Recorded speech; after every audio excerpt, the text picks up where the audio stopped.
My name is Ian and welcome to Planted. In this video I want to talk to you about adding sophistication and more interest to your garden. Now, when it comes to choosing plants, there's lots of different heights, shapes, fragrances, and in particular color. It's very easy to go out to a garden store and see a whole bunch of plants that you like and you put them in the garden and that's your garden. And it's planted and it looks nice. But what I want to impress upon you is the need to have a little bit of selective decision making when it comes to choosing color.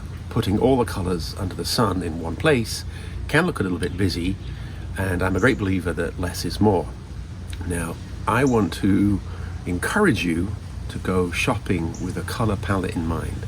Now, I never used to do this. This is much more of a recent interest in the last, 5 years or so. Blue and purple are choice colors that I will actively go and find when I'm looking at buying new plants. Behind me we have the remarkable Verbena bonariensis, and it puts out this profusion of light purple, light blue. There are some different colors within this strain of Verbena bonariensis, but this is a plant that performs for me really well. Now, it's a half-hardy perennial. That means it might come through the winter by itself outside. If it doesn't, it'll die back and completely die and won't grow again. But I get prolific seed production, and I'll find these plants germinating this high, dig them up, pop them on, give them some love, and I planted 3 of these plants behind me to get this beautiful effect. So what I've done is the 3 are planted in a triangle, and then as this flower from this plant grows up and this one grows up, they then overlap, and that overlapping nature is what gives you this look and feel. Don't plant them singular. I've got 3 here in a triangle and they overlap and they give me that density that I want. If you plant them singular, they can be a little bit sparse. But this plant started flowering 2 months ago, and here we are now still flowering, and it's going to keep on flowering. If you have patience and you leave it, you will get finches come and try and get the seeds later in the fall, but they're very delicate, so they can't really take the weight, so they start to wave around. But if you want an airy see-through plant that flowers 3 to 4 feet high, just over 1 meter, this is it. Verbena bonariensis. Very easy to grow, likes full sunshine, and it likes it slightly on the dry side. And this is a south-facing part of my garden, and that's exactly what we get here. So let me show you some more blue and purple plants. This is the wonderful Tibucina oviliana. Now, this is a tropical. It will not last outside in the winter. So every mid-October, I dig it up, give it a bit of a prune, stick it in a pot, and keep it at about 50 degrees in the winter. It doesn't look very happy in the winter, but that doesn't matter, just as long as it doesn't die. You'll be rewarded with these beautiful furry leaves, very attractive, very exotic, and then copious amounts of these dark blue purple flowers. The buds have at the end of each stem you'll get a number of buds all flowering, so it's not as if one stem gives you 1 flower. You might get 5 or 6 flowers at the end of each stem.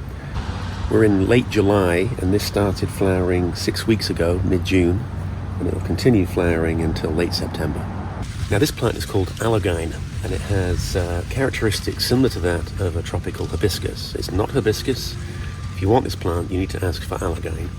The flowers are tightly swirled, and then as they open to about 3 inches across.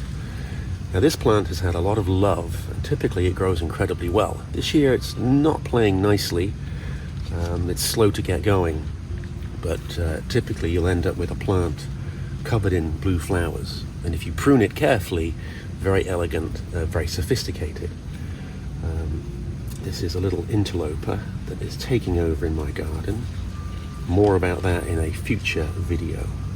So let me just get this out of the way.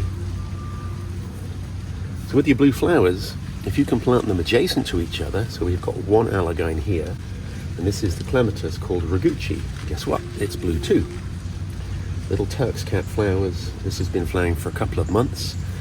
So there's a theme here in that you want your flowers to not just give you a flash of color, but to give you consistent, prolonged color. And by planting blue flowers or purple flowers in close proximity, I think it gives you a very, very sophisticated result. Easy to achieve. Now, I did a video on Clematis recently, and I'll put a link in the description. This Clematis Rooguchi, it's very interesting that it dies down completely. There's no growth that stays above ground. And the benefit to that is that you end up with a nice clean plant without a bird's nest of congestion that can accumulate over the years. And I've got it planted on a white picket fence, and that shows off the cutler. And I let it ramble left and right, and it's been flowering now for the best part of 2 months. It started in late spring, early summer, so it really does give you a lot of interest.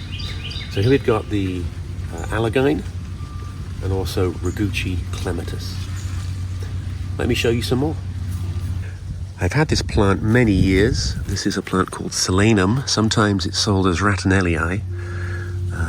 You end up with this little very, very delicate blue flower, congested growth and profusion of flowers all over.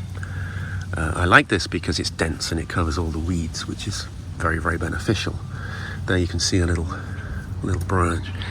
I would say that this is getting a little too much shade. If it had more sunshine, there'll be a lot more flower production. But very, very easy to grow. This is again on the tender side. I dig it up, keep it at 50 degrees, and then I put it back. Let's see what else we can find. Rocking deep purple Salvia. I've had this a few years. It's not Amistad. Amistad and rocking deep purple are two different plants. As you see, it's a little bit more purple. This is a strong grower. The hummingbirds like it. And you get this exquisite tall spires of flowers. And if you look closely, you can see that there's two different colors here. We got the dark part of the flower spike, and then this beautiful purple color. Don't be afraid to cut this back for a second flush. Hummingbirds love this plant. And if you add a little bit of white to it, as in what we have now, this is the white Nicotiana grandiflora, a very sophisticated look, I think, in my eyes.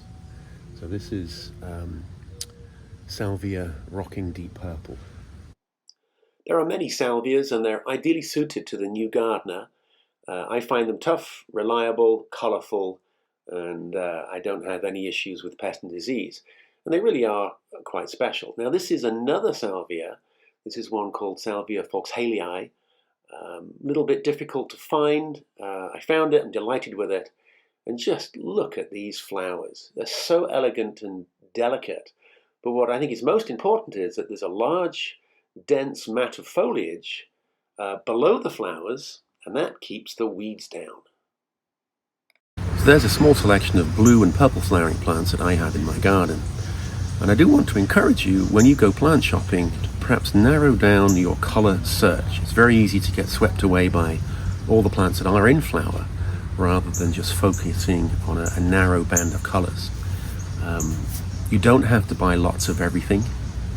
Verbena, where you want overlapping flowers, you buy 3 or 6 or maybe more and put them in a big cloud. Things like the Tibucina, you need just one plant, and that can go in the ground, but you have to dig it up in the winter, or you could keep it in a pot to make it a little bit easier to maneuver.